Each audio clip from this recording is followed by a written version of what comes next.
حضرت اویس کرنی رضی اللہ تعالیٰ عنہ مسلمان ہوئے، بڑا دل چاہتا تھا حضور سے ملنے کو، آئے بھی 2 دفعہ، آپ نے باتیں سنی ہوئی، اماں بوڑھی تھیں۔ ایک ادھر دیکھو میری طرف، اماں بوڑھی ہو اور ماں حکم دے دے کہ نبی پاک کے پاس نہیں جانا، ذرا سننا، تو حضرت اویس کرنی، یہ داتا گنج بخش علی اجویری نے لکھا ہے، یہ امام شورانی نے لکھا ہے، یہ تمام ان پہ سیرت نگاروں نے لکھا ہے، کہا بیٹے میں کمزور ہوں، مجھے چھوڑ کے نہ جانا، چھوڑ کے نہ جانا۔ ایک دن بڑی منت کی، رو پڑے، اماں نے کہا بیٹا جانا، لیکن اگر حضور گھر نہ ہوئے تو تلاش نہ کرنا، میں فالج زدہ عورت ہوں، اٹھ کے چل نہیں سکتی۔ او بھائی، حضرت اویس کہتے میں نے دروازے پہ دستک دی، یہ امام شورانی کے جملے، سیدہ عائشہ صدیقہ اندر سے بولنی کون ہے دروازے پہ؟ کیا لفظ ہیں، کیا انداز ہے! آج تو مرید بھی ٹیلی فون کرتا ہے، کہتا ہے پیر صاحب تیار ہو جائے، میں پہنچ رہا ہوں، قریب آ گیا ہوں، ذرا ریڈی ہو جائیں۔ حضرت اویس کرنی دروازے پہ کھڑے، کون ہے؟ بڑی عاجزی، بڑی درویشی، کہنے لگے اماں جی ایک فقیر ہوں، یمن کا رہنے والا ہوں، ایک فقیر ہوں، ایک درویش ہوں، یمن سے آیا ہوں، محبوب سے ملنا ہے۔ کہا وہ تو گھر میں حجرے میں تشریف فرما نہیں ہے، باہر دیکھ لو، مسجد میں یا کسی جگہ تلاش کر لو۔ تو حضرت اویس کرنی کی آنکھوں میں آنسو آئے، کہنے لگے وہ آئے تو بتا دینا کہ ایک قرن سے فقیر آیا تھا۔ یہ امام شورانی کے جملے ہیں۔ حضرت عائشہ کہتی ہے مجھے بتانا نہیں پڑا، محبوب گھر آئے تو آتے ہی پوچھنے لگے عائشہ کوئی آیا تھا؟ علم غیب رسول کے منکر اس حقیقت کو بھول جاتے ہیں، غیب مانا کہ راز ہے لیکن راز اپنوں سے کب چھپاتے ہیں۔ نبی کریم صلی اللہ علیہ وسلم کوئی آیا تھا؟ حضرت عائشہ نے سوال عرض کی یا رسول اللہ آپ کو کیسے لگا؟ حضور فرمانے لگے کسی کی خوشبو آ رہی ہے، کسی کی، یہ امام شورانی کے لفظ ہے، کسی کی، اگرچہ غالب خوشبو خود محبوب کی ہے، کسی کی خوشبو آ رہی ہے۔ کہ حضور قرن کا رہنے والا کو فقیر آیا تھا، سلام چھوڑ کے چلا گیا۔ جناب عائشہ کہتے ہیں حضور کی آنکھوں میں آنسو آئے۔ میں نے کہا حضور وہ گیا کیوں؟ تو محبوب نے فرمایا اس کی ماں بوڑھی ہے، اس کی ماں۔ محبوب اگر اماں کے لیے کہتے ہیں چل دیکھے نا تابی بنے، وہ صحابی نہیں بن سکے، تابی، تو تبلیغ کرنے کیسے چلا جاتا ہے بیمار ماں کو چھوڑ کے؟ تو پیر صاحب کے ڈیرے پہ کیسے پہنچ گیا اماں کو چھوڑ؟ تجھے کس نے اجازت دی کہ ماں باپ بوڑھے تھے اور تو کہے جی میں وہاں جا رہا ہوں، میں نے چلے کرنے ہیں، وظیفے پڑھنے؟ بھئی جب حضرت اویس کرنی اعلیٰ حضرت امام اہل سنت رحمت اللہ علیہ، آپ نے لکھا ہے کہ وہ جو محبوب کا فرمان ہے نا بخاری مسلم، رضا اللہ فی رضا الوالد، فرمایا جس کی والد راضی اس کا اللہ راضی، اور جس کا باپ ناراض اس کا اعلیٰ حضرت فرماتے ہیں 100 ولی، ایک جگہ پہ فرماتے ہیں 1000 ولی ایک طرف بیٹھ کے کہہ دینا کہ یا اللہ اس بندے کو بخش دے، اور اکیلا والد کہہ دینا یا اللہ میرا نافرمان ہے، نا معاف کرنا، تو فرمایا اللہ اس 100 ولی کی نہیں مانتا، والد کی بات مانتا، اس لیے کہ حضور کا فرمان آ گیا باپ راضی ہوگا تو اللہ۔ تو میرے بھائی شریعت ایک حقیقت ہے، اس حقیقت کو سمجھیں۔ حضرت اویس کرنی کی زندگی کا ایک پہلو یہ، دوسرا پہلو یہ جو ہے نا بڑی لمبی چوڑی داستانیں، اور بڑا ہمیں شوق ہے تصویروں کا، بڑا شوق ہے۔ آپ یقین کریں میری طرح کے بہت سارے لوگوں کے پوسٹر چھپتے ہیں، بڑی بڑی تصویریں لگی ہوئی ہیں چوکوں میں۔ استقبال سب سے اچھا وہ ہے جو قیامت کے دن ہوگا۔ اگر اس استقبال دیکھیں نا، یہاں ہم سے پہلے لوگوں کے بڑے استقبال ہوئے، پھر بعد میں کیا ہوا؟ چلے گئے وہ لوگ، ہم آ گئے، ہم بھی چلے جائیں گے۔ مٹی دیں تے مٹی رہنا ہی، ایویں کا دی بلے بلے، اج مٹی دے اتے بندیا تے کل مٹی دے تھلے۔ حضرت اویس کرنی خیر التابعین ہے، تابعین میں سب سے پہلا نمبر ہے۔ آپ کی سب سے بڑی فضیلت یہ ہے کہ آپ نا، یہ ہم نہ بتاتے بڑا ہیں، گزرتے گزرتے بتا دیتے ہیں کہ میں تہجد گزار بھی ہوں، گزرتے گزرتے بتا دیتے ہیں کہ مسجد کی جو ٹائلیں ہیں نا وہ میں نے لگوائی ہیں، بس کوئی بندہ مل جائے صحیح جس کو ہم کرامتیں سنا سکیں۔ میرے جیسے مولوی صاحب بھی بتاتے ہیں، کہتے ہیں جب میرے جیسے اچھے لوگوں کی، وہ بھی بتاتے ہیں جب میں مسجد میں آیا تھا تو 30 بچے تھے، اب پورے 80 ہیں، وہی بتاتے ہیں 150 صف ہوتی تھی نمازیوں کی، اب بھئی چھوڑو، اگر بچے پڑھاؤ گے تو اللہ راضی ہوگا، کو بتانے کی بات ہے، کو ذکر کرنے کی بات ہے، یہ اللہ رسول کا راز ہے، اس کا ذکر نہیں کیا جاتا۔ خواجہ اویس کرنی رضی اللہ تعالیٰ اپنے آپ کو چھپا کے رکھا ساری زندگی، ساری زندگی اماں جب انتقال کر گئی نا خواجہ ویسے کرنی کی، والد پہلے جا چکے تھے، والدہ انتقال کر گئی تو کسی ایک جگہ ٹھکانہ نہیں رکھا حضرت ویسے کرنی۔ میری باتوں کی سمجھ آ رہی ہے آپ حضرات؟ کیوں بھلا یہ کئی دفعہ جو نعرے شارے ہوتے ہیں یہ بڑی خرابی کر جاتے ہیں، اصل کام رہ جاتا ہے۔ دست بوسی کرنے والے کئی دفعہ اتنا دور لے جاتے ہیں کہ انسان کے اپنے وظائف پیچھے رہ جاتے ہیں، کئی دفعہ مشکلات ہوتی ہیں۔ اس لیے صوفیاء میں ایک ملامتی گروہ ہے، ملامتی، داتا صاحب نے اس کو لکھا ہے اور اس کا تذکرہ قرآن نے کیا، یجاہدون فی سبیل اللہ ولا یخافون لومۃ لائم۔ فرمایا اللہ کے کچھ بندے ایسے ہیں جو اللہ کے راستے میں جہاد کرتے ہیں اور جب لوگ انہیں برا کہتے ہیں تو اس کی پرواہ نہیں کرتے۔ ملامتی گروہ جو کہتے ہیں کہ لوگ اگر تھوڑا سا ہم سے الرجی کریں گے تو ہو سکتا ہے، دیکھیں نا جب آپ کو کوئی برا کہتا ہے تو نفس دبتا ہے، کہتا ہے تو کچھ بھی نہیں۔ حضرت بایزید بستامی سلطان العارفین رحمت اللہ تعالی علیہ فرماتے ہیں رمضان شریف کا مہینہ تھا تو میں گزر رہا تھا بستام کے بازار سے، لوگ دکانوں سے اٹھ کے مجھے ملنے آنے لگے تو میرا نفس مجھے کہنے لگا بایزید اتنی شان تو آج بادشاہ کی بھی نہیں جتنی تیری ہے، کاروبار چھوڑ کے تو نہیں آتا۔ کہتے ہیں اسی لمحے وہ جو میری روحانی ترقی تھی وہ رک گئی، میں پریشان ہو گیا کہ میں نے لوگوں کی تعریفوں کو بڑا سمجھ لیا۔ کہتے ہیں کھجوریں تھی ریڈی، پتہ رمضان میں کھجوریں بڑی بکتی ہیں، کہتے ہیں میں آگے بڑھا، لوگ سلامیں لے رہے تھے، ایک کھجور اٹھا کے نہ کھائی نہیں، اٹھا کے نہ منہ میں رکھ لی، صرف منہ میں۔ لوگ کہنے لگے دفع کرو، یہ بھی کوئی بندہ ہے جس نے روزہ ہی نہیں رکھا پیر ہو کے۔ کہتے ہیں لوگوں نے ملامت کی تو میرا نفس کچلا گیا۔ جب کوئی آپ کو برا کہتا ہے نا، پھر جو سجدے میں رونے کا مزہ آتا ہے، وہ تعریف کے وقت سجدہ ہوتا ہے کبھی؟ اقبال کہنے لگے نہ بچا بچا کے تو رکھ اسے، تیرا آئینہ ہے وہ آئینہ، یہ شکستہ ہو تو عزیز تر ہے نگاہ آئینہ ساز میں۔ فرماتے ہیں میں کھل کے رویا اللہ کی بارگاہ میں، بندے سارے۔ بابا بلے شاہ صاحب فرماتے ہیں ایک دن میرا بھی دل کیا تھا کہ میں اعتکاف کروں پر قصور سے نکل جاؤں، کچھ پیر کہہ کے ہاتھ چومتے ہیں، کچھ سید کہہ کے۔ فرمانے لگے اٹھ بلیا چل اوتھے وسیے، اور جتھے وس دینی سارے ہی انے، نہ کوئی ساڈی ذات پچھانے تے نہ کوئی سانو مننے، چلو چلے وہاں جا کے بیٹھتے۔ حضرت اویس کرنی کا یہ کمال رہا، جس طرح حضرت بایزید نے کھجور رکھ لی، لوگ برا کہنے لگے، چھوڑ کے چلے گئے۔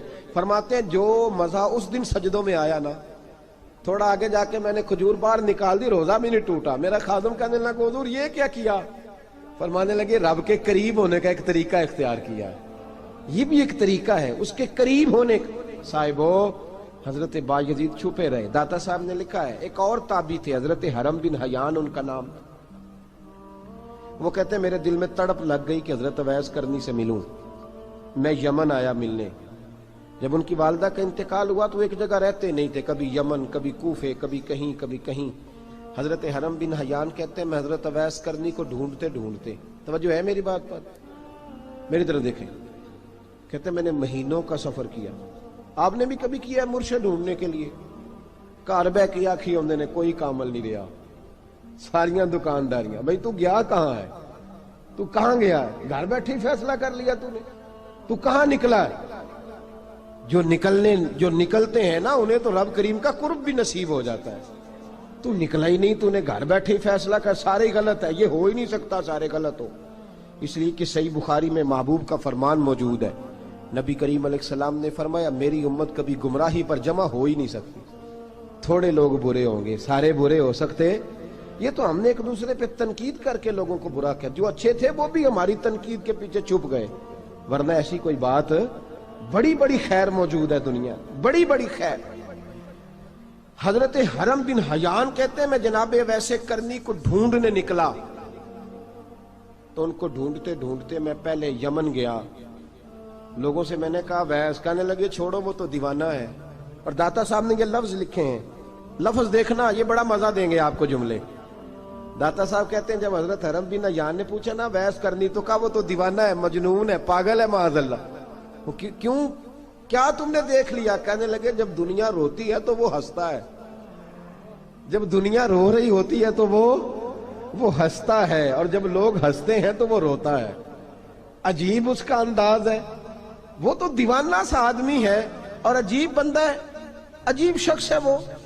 روڑی سے جو لوگ چھلکے پھینک دیتے ہیں وہ کٹھے کرتا ہے، روڑی سے۔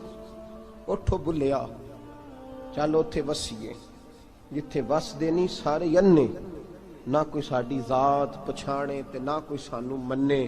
کہتے ہیں چھلکے اٹھا کے دھو کے کھا لیتا ہے، اور پھر لوگ جو کپڑا پہننے کے قابل نہیں رہتا لوگ اسے پھینک دیتے ہیں، وہ ٹاکیاں جمع کر کے ان کو سیتا رہتا ہے، ان کا لباس بناتا ہے۔ کوئی روٹی پکی پکائی دیتا ہے تو پسند نہیں کرتا، قبول نہیں کرتا، اس سے ملنے آئے ہو۔ تو حرم بن حیان کہنے لگے وہ بھی ذرا جدا سا ہے تو میری بھی تلاش ذرا جدا سی ہے، میں بھی ذرا جدا سے آدمی کو ملنے آیا ہوں۔ کہنے لگے اس کا گھر بھی کوئی نہیں اپنا، کبھی یہاں ہوتا ہے تو کبھی ڈھونڈ لو تم بھی۔ حرم بن حیان کہتے ہیں میں نے ایک شخص کی منت کی، میں نے کہا بتا دے کہیں دیکھا ہے تو۔ کہنے لگا وہ کرن سے کوفے چلے گئے۔ کہتے میں کرن سے کوفے آیا، ایک بندے سے پھر پوچھا، لوگ کہنے لگے چھوڑ وہ ٹکتا نہیں تو نے مل کے کیا کرنا ہے۔ کہتے میں نے پوچھا بتاؤ تو صحیح کہاں ہے، تو کہنے لگے وہ تو سنا ہے حج کرنے چلے گئے، ایام حج ہیں۔ کہتے میں حج پہ چلا گیا، ساری دنیا ملی پر اویس کرنی نہیں ملے۔ پوچھا بھئی کسی نے دیکھا ہے، تو ایک شخص کہنے لگا میں نے دیکھا ہے، پر جتنا میں اس کے پیچھے دوڑتا تھا وہ اتنا آگے دوڑتا تھا۔ کہاں گئے؟ کہ مدینہ شریف چلے گئے۔ کہتے میں مدینے آیا تو ملے وہاں بھی کوئی نہیں۔ میں نے کہا ویس اگر آپ کی بے نیازی سچی ہے، کسی سے ملنا نہیں چاہتے، تو میری بھی تڑپ بڑی سچی ہے، میں بھی مل کے چھوڑوں گا، میں بھی مل کے چھوڑوں گا۔ اگر آپ کی یہ سچی ہے نا بے نیازی، بے نیاز تھے، سانو تخت ہزارے دی لوڑ کیے، نال کی لگے شہر بمبول دے نال، اسی اپنی بال کے سیکنے ہیں، سانو کی لگے کسی اور دے نال۔ اگر آپ کی بے نیازی سچی ہے تو میری تڑپ بھی بڑی سچی۔ کہتے ہیں ڈھونڈتے ڈھونڈتے میں پہنچ گیا، پھر دوبارہ کوفے کے قریب نہر فرات جہاں امام علی مقام شہید ہوئے۔ کہتے ہیں جب میں پہنچ گیا تو وہ ساری علامتیں، داڑھی ان کی کہیں کہیں تھی، گھنی نہیں تھی، اور ان کے ہاتھوں پر برس کے نشان تھے، وجود پتلا سا، قد لمبا۔ کہتے ہیں وہ جو میں نے ساری نشانیاں سنی تھی وہ مجھے نظر آ گئی۔ وہ نہر فرات کے کنارے وضو کر رہے تھے، جب وہ وضو سے فارغ ہوئے تو چہرہ ابھی پانی کی طرف تھا۔ میں نے کہا السلام علیکم، سلام لی تو پتہ منہ نہیں میری طرف کیا، چہرہ ادھر ہی رکھا۔ کہنے لگے وعلیکم السلام یا حرم بن حیان، کن فیکون تے کل دی گل ہے۔ وعلیکم السلام یا حرم بن حیان، یار تو نے نہیں پیچھا چھوڑا، پہنچ ہی گئے ہو، آ ہی گئے ہو۔ کہتے ہیں میں نے کہا حضور آپ اویس آپ کون ہیں، آپ کون ہیں؟ تو کہنے لگے میں وہی ہوں جسے تو کئی مہینوں سے تلاش کر رہا ہے۔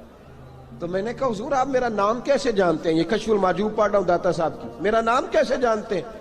تو حضرت اویس کرنی کہنے لگے عرفت روحی من روحی کا، میری روح آپ کی روح کی واقف ہے۔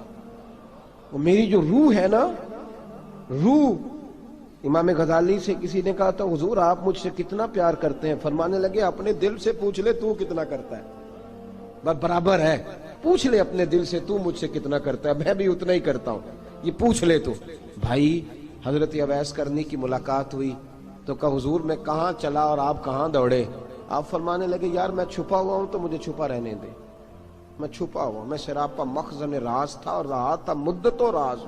یہ تو تیرا شوق کے دید کشاں کشاں مجھے کھینچ لایا مجاز میں۔ ان کی زندگی تو دیکھو، کتنا شوق ہے ہمیں آگے لگنے، کتنا شوق ہے بڑھ بڑھ کے سامنے ہونے، مجھے لوگ جانے، مجھے لوگ پہچانے، کتنا شوق، لیکن وہ دوڑتے تھے لوگ ہمارے قریب نہ آئے۔ حضرت حرم بن حیان کہتے ہیں میں چند گھڑیاں رکا تو مجھے کہنے لگے جا یار تو کوئی کام کر اور مجھے بھی اپنا کام کرنے دے۔ تو میں نے کہا حضور آپ کیا کریں گے؟ فرمانے لگے گناہ بڑے لمبے ہیں، ذرا معافیاں مانگوں گا اپنے رب سے، میں اس کی بارگاہ میں استغفار کروں گا، مجھے ذرا ریت پہ سجدے کرنے دے، تو جا، مجھے شوق نہیں، تو چلا جا۔ حضرت حرم بن حیان کہتے ہیں میں نے کہا حضور میرے لیے دعا کر دیں۔ تو جناب اویس کرنی نے ہاتھ اٹھائے، کہنے لگے یا اللہ میری اور اس کی ملاقات جنت میں کرا دینا، میری اور اس کی ملاقات جنت میں کرا دینا۔ یعنی یہ بھی کہہ دیا کہ اب دنیا میں دوبارہ ملاقات نہیں ہوگی۔ کہتے ہیں میں یہ بولنے ہی لگا تھا، کہنے ہی لگا تھا کہ حضور یہاں نہیں ہوگی، تو کہنے لگے چپ کر، جب جنت کی بات جو کر دی ہے ہو گئی بات، اب اتنی دور تک تجھے کہہ دیا تو اب تو یہاں پھر دعا کی بات حضرت اویس کرنی خیر التاب۔ ایک اور بات، پیار صرف سامنے رہ کے نہیں ہوتا، بن دیکھا پیار بھی بڑا شاندار ہوتا، بڑا شاندار، بڑا ہی شاندار ہوتا ہے۔ میرے محبوب نے اس کو بیان کیا، حبیب پاک سید عالم میرے حبیب رحمت علیہ السلام فرمانے لگے اپنے صحابہ سے، تم نے مجھے دیکھ کے کلمہ پڑھا، تمہیں ایک مبارک، اور جو بن دیکھے میرے نام پر جانے دیتے ہیں انہیں 7 بار مبارکباد۔ حضرت اویس کا یار دیکھیں نا، ایک معنی میں حضور نے یہ بھی بیان کیا، ابو داؤد میں موجود ہے۔ محبوب فرمانے لگے صحابہ سے، بتاؤ کامل ایمان کس کا ہے؟ کہ یا رسول اللہ نبیوں کا۔ فرمایا ان پر تو وہی آتی ہے، یہ ایک معنی میں ہے، ورنہ کامل ایمان انہی کا ہے۔ فرمایا بتاؤ کامل ایمان کس کا؟ کہ یا رسول اللہ صحابہ کا، ہمارا۔ نبی پاک نے فرمایا تم نے تو درختوں کو سجدے کرتے دیکھا ہے، ڈوبے ہوئے سورج کو واپس آتے دیکھا ہے، چاند ٹوٹتے دیکھا ہے۔ کہ حضور پھر فرشتوں کا؟ فرمایا وہ تو اللہ کے عرش کے پاس رہتے ہیں۔ کہ یا رسول اللہ ہماری پھر بس ہو گئی، آپ بتا دیں کامل ایمان کس کا ہے؟ تو محبوب نے فرمایا کامل ایمان ان کا ہے جنہوں نے مجھے دیکھا نہیں ہوگا، جنہوں نے مجھے دیکھا نہیں ہوگا، اور لفظ ہیں حدیث کے، دیکھا نہیں ہوگا پر ان کی خواہش ہوگی اگر ایک دفعہ جلوہ نظر آئے تو وہ ہر چیز قربان کرنے کو تیار ہے، ان کی یہ خواہش ہو۔ حضرت اویس کرنی نے ہمیں بتایا کہ جو بن دیکھا پیار ہے نا، بن دیکھا، جس نے دیکھا نہیں پر اس کی یاد میں تڑپتا، دیکھا نہیں پر اس کی مالا جپتا۔ حضرت ابو ذر غفاری نے پوچھا تھا، ترغیب و ترہیب میں حدیث ہے، یا رسول اللہ صلی اللہ علیہ وسلم کچھ لوگوں سے ہم محبت کرتے ہیں پر ہم ان سے ملے نہیں، ہمارے عمل بھی ان جیسے نہیں، حضور اس محبت کے عوض کچھ ملے گا؟ تو محبوب نے فرمایا اللہ محبت کرنے والوں کو جنت میں جمع فرما دے گا، اللہ جمع کر دے گا۔ لیکن کبھی کبھی نا انہیں اعزاز دینا پڑتا ہے، یہ رب رسول کا اپنا ایک انداز کرم ہے، مجبوری نہیں کسی بات کی، لیکن انداز کرم ہے۔ ان لوگوں کو شانیں دی جاتی ہیں دنیا میں تاکہ کوئی یہ نہ سمجھ لے کہ دنیا میں ان کا اعزاز کوئی نہیں، انہیں بڑے بڑے رتبے ملتے ہیں، انہیں نوازا جاتا ہے۔ حضرت اویس چھپے رہے، آئے نہیں، لیکن محبوب نے انہیں ظاہر کرنا پسند فرمایا۔ نبی پاک نے ظاہر کرنا تو اگر محبوب ہی ظاہر کرنا پسند کرے پھر ہو جانا چاہیے، پھر ظاہر اگر وہ پسند کرے تو پھر ظاہر جیم جان دا کچھ وسا نہیں ہوں، جان یار نو دے تے شاد ہو جا، اس سے دل دے ہیں فساد سارے، دل دلبر نو دے تے آزاد ہو جا، جو رکھے آباد تے رو وس دا تے جدوں کرے برباد برباد ہو جا، جو رکھے آباد تے رو وس دا تے جے کر کرے برباد برباد ہو جا۔ بلکہ میں کہا کرتا ہوں وزن نہ بھی بنے تو شعر یوں ہونا چاہیے، جے کر کرے برباد تے چپ کر کے برباد ہو جا، شور نہ کر، خاموشی سے ہو جا۔ حضور نے ظاہر کرنا پسند کیا تو خود نبی کریم علیہ السلام نے بلایا۔ توجہ ہے میرے بھائیوں، بس بات سمیٹ رہا ہوں، مضمون مکمل ہو گیا۔ اللہ کے حبیب تو دور رہ کے پیار کر، تحفے تیرے گھر خود پہنچ جائیں گے، شرط یہ ہے کہ تو پیار کر اور فرما برداری کر۔ نبی رحمت صلی اللہ تعالی علیہ وسلم نے مولا علی شیر خدا اور حضرت عمر فاروق، بندے بھی حضور نے وہ چنے جو سرخیل ہیں دونوں، مولا علی فاروق اعظم امیر المومنین، دونوں کو بلایا اور بلا کے فرمایا یہ میرا جبہ لے جاؤ اور میرے بعد، میرے وصال کے بعد وہاں جانا کرن میں تمہیں اویس ملے گا، اسے میرا جبہ دینا۔ اور دیکھو کیا خوبصورتی ہے لفظوں میں، یہ بات ان کی شان کو کہاں سے کہاں لے گئی۔ محبوب فرمانے لگے اسے کہنا میری امت کی بخشش کی دعا کرے، اسے کہنا میری امت کی بخشش کی۔ حضرت علی المرتضیٰ کا رتبہ بھی ان سے زیادہ ہے، جناب عمر کا رتبہ بھی، اس کا مطلب ہے بڑا بھی چھوٹے سے کبھی کبھی دعا کے لیے کہہ سکتا ہے کہ یار میرے لیے دعا کر دینا۔ نبی کریم علیہ السلام نے جبہ دیا، جبہ دے کے بھیجا۔ حضرت عمر گئے ملنے، جناب مولا علی گئے، جا کے پوچھا وہ کدھر ہے؟ کہا وہ دیوانے سے ہیں، گھومتے رہتے ہیں۔ جب ملاقات ہوئی تو حضرت اویس کرنی دوڑے آئے، جناب عمر کہنے لگے آپ کا نام اویس ہے؟ کہنے لگے ہاں عمر فاروق میرا نام اویس ہی ہے۔ پھر آگے بڑھ کے کہنے لگے علی آپ کی طبیعت مبارک کیسی ہے؟ پھر وہ جبہ وصول کیا، کہا محبوب نے کہا تھا امت کے لیے دعا کرنا، تو حضرت اویس نے فوراً سر سجدے میں رکھ دیا۔ اور داتا صاحب حدیث لائے ہیں، محبوب فرمانے لگے اللہ تعالی بنو کلب کے قبیلے کی بکریوں کے بالوں کی تعداد کے مطابق اویس کرنی کی دعا کی برکت سے میری امت کو جنت میں داخل کرے گا۔ اتنا بڑا اعزاز، اتنا بڑا اعزاز۔ حضرت اویس کرنی رضی اللہ تعالیٰ انہوں نے دعا کی، پھر واپس لوٹے۔ یہ تو داتا صاحب کی بات ہے۔ اب اگلے جملے حضرت محدث بہاولپوری نے ایک ذکر اویس نام کی کتاب لکھی ہے، حضرت علامہ فیض احمد صاحب اویسی رحمۃ اللہ علیہ، انہوں نے لکھا ہے کہ حضرت عمر فاروق اور مولا علی جب مل رہے تھے نا، تو ایک تیسرے شخص نے کہا کہ اویس ان کی زیارت کر لو جنہوں نے حضور کی زیارت کی، ان کی زیارت کر لو، چلو آپ حضور کی زیارت نہیں کر سکے تو زیارت کر لو۔ تو حضرت اویس کرنی اٹھ کے قریب گئے تو جناب علی المرتضیٰ اور جناب عمر سے کہنے لگے حضور کی داڑھی مبارک میں کتنے بال سفید تھے؟ زیارت تو نہیں کی، داڑھی میں کتنے بال؟ انہوں نے یہ نہیں کہا ہمیں پتہ نہیں، کیونکہ سوال دوسرے کا تھا، ان دونوں کا سوال یہ نہیں کہا ہمیں پتہ نہیں۔ باقی کتابوں میں الفاظ اور ملتے ہیں، میں وہ والی بات بیان کر رہا ہوں جس میں ادب زیادہ پایا جاتا ہے۔ کہا کتنے بال سفید تھے؟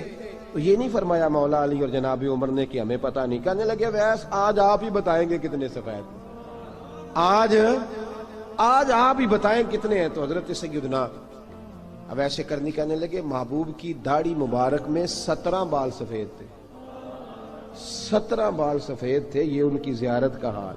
حضرت اویس کرنی نے ہمیں بتایا کہ دور رہ کے اطاعت صحیح کرنا، تمہارا ذکر دربار رسول پہ بھی ہوگا اور دربار خداوندی پہ بھی ہوگا۔